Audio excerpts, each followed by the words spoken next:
Harut اور ماروت کا ذکر قرآن حکیم میں اللہ تعالیٰ نے سورہ البقرہ کے اندر کیا ہے، 102 ہے غالباً، جہاں پہ اللہ تعالیٰ نے اس چیز کو ایڈریس کیا ہے۔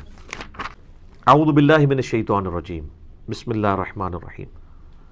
اللہ تعالیٰ یہودیوں کا ذکر کر رہا ہے کہ یہودیوں نے جب پیغمبروں کی تعلیمات کو پس پش ڈال دیا تو اس کا اینڈ رزلٹ پھر یہ ہوا کہ تعویذ دھاگوں کے پیچھے پڑ گئے۔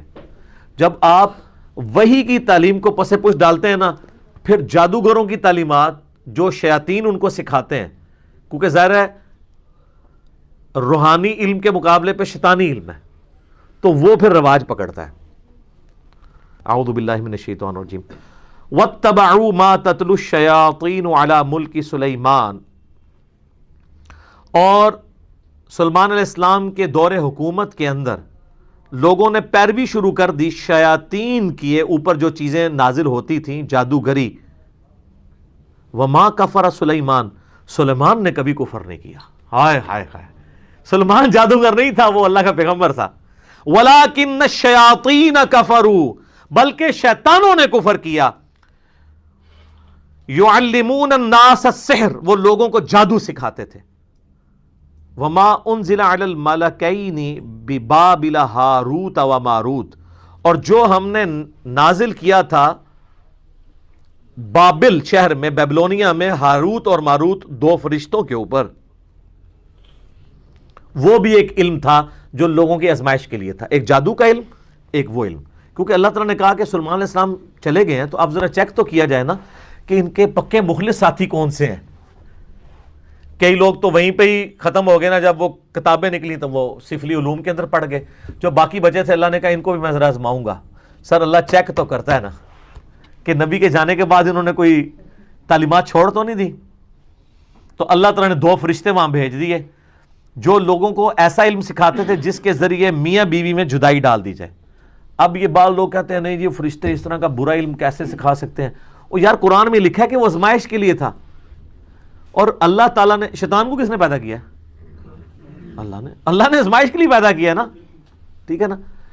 ہم کیا کہتے ہیں؟ من شر ما خلق، اے اللہ میں ہر اس چیز کے شر سے تیری پناہ میں آتا ہوں جو پیدا تو نے کی ہے۔ تو فرشتوں کو اللہ نے آزمائش کے لیے بھیجا ہے، انہوں نے کفر نہیں کیا تھا بلکہ آزمائش کے لیے انسانی شکل میں آئے، اللہ نے ان کو کہا، لیکن دیکھیں ساتھ وہ کلیئر کرتے تھے وَمَا يُعَلِّمَانِ مِنْ أَحَدٍ، وہ کبھی بھی کسی شخص کو وہ علم نہیں سکھاتے تھے، حَتَّى يَقُولَا، جب تک کہ وہ دونوں اس کو یہ نہ کہہ دیں اِنَّمَا نَحْنُ فِتْنَةٌ، دیکھو اللہ نے ہمیں تمہاری آزمائش کے لیے بھیجا ہے، فَلَا تَكْفُرْ، کفر نہ کرنا، ہم سے یہ علم نہ سیکھو۔ یار اس سے بڑی اور ننگی بات ہو سکتی ہے کہ فرشتہ انسانی شکل میں آئے اور وہ آ کے کہے کہ میں تمہیں ایسا علم سکھاتا ہوں جس کے ذریعے تم میاں بیوی میں جدائی کروا سکتے ہو اور کسی کی بیوی کو اپنے ساتھ لگا سکتے ہو اس سے طلاق دلوا کے، لیکن یہ کرو گے تم کفر، اور اللہ نے ہمیں تمہاری آزمائش بنایا ہے، یہ سیکھنا نہیں ہے ہم سے۔ پھر یہ کہنا نہیں سر تھوڑا جاتے سکھا دو، تو اس کا مطلب ہے تھڑک گئے۔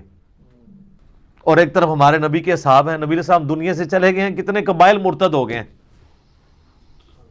اور حضرت ابوبکر کہہ رہے ہیں کہ اگر جنگل کے درندے بھی آ کے مجھے کاٹ دیں تو جو اللہ کے نبی کے زمانے میں ایک رسی بھی دیتا تھا زکوٰۃ میں نہیں دے گا، نہ میں قتال کروں گا، اکیلا مجھے کرنا پڑے۔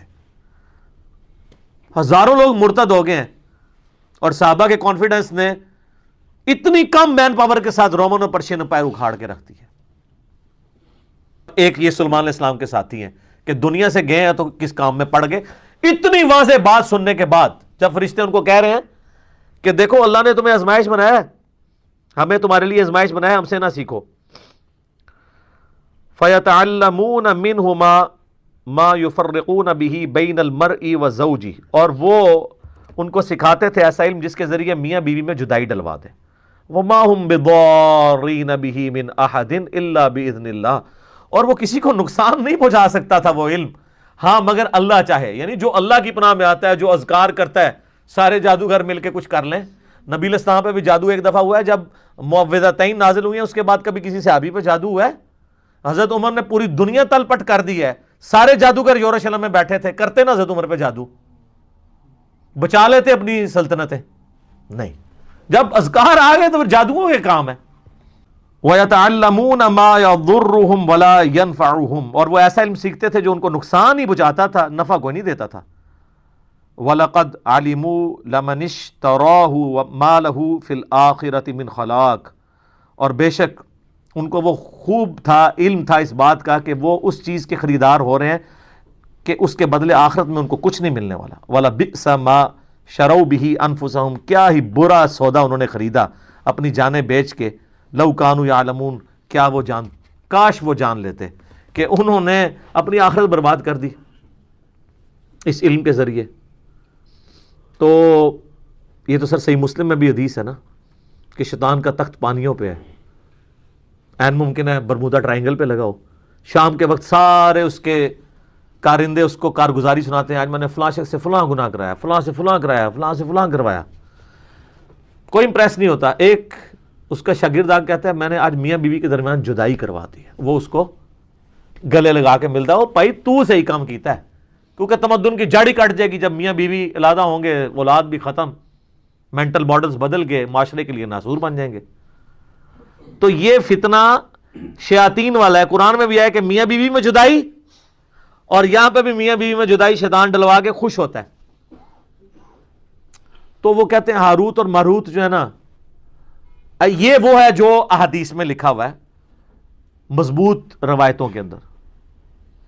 المسند الحاکم میں مجھے اس کا نمبر بھی بائی چانس یاد ہے، اگلے دن بھی کسی نے پوچھا تھا، 3051 اور 52 نمبر آپ دیکھیں. سبق لرن کرنے والا تھا وہ یہ تھا کہ نورانی علم کو، وحی کی تعلیمات کو، روحانیت کو چھوڑ کے شیطانیت کے پیچھے نہ پڑو. وہ لوگ چلے ہوئے ہیں، سلمان اسلام کی اللہ نے قرآن میں صفائی بھی پیش کر دی، پھر بھی نقش سلمانی آج بھی چل رہا ہے. اللہ نے تو یہی کیا کہ آپ کو بتا دیا، اب آپ نے نہیں ماننا تو آپ نہ مانیں. تو یہ ہاروت اور ماروت کی یہ سٹوری ہے.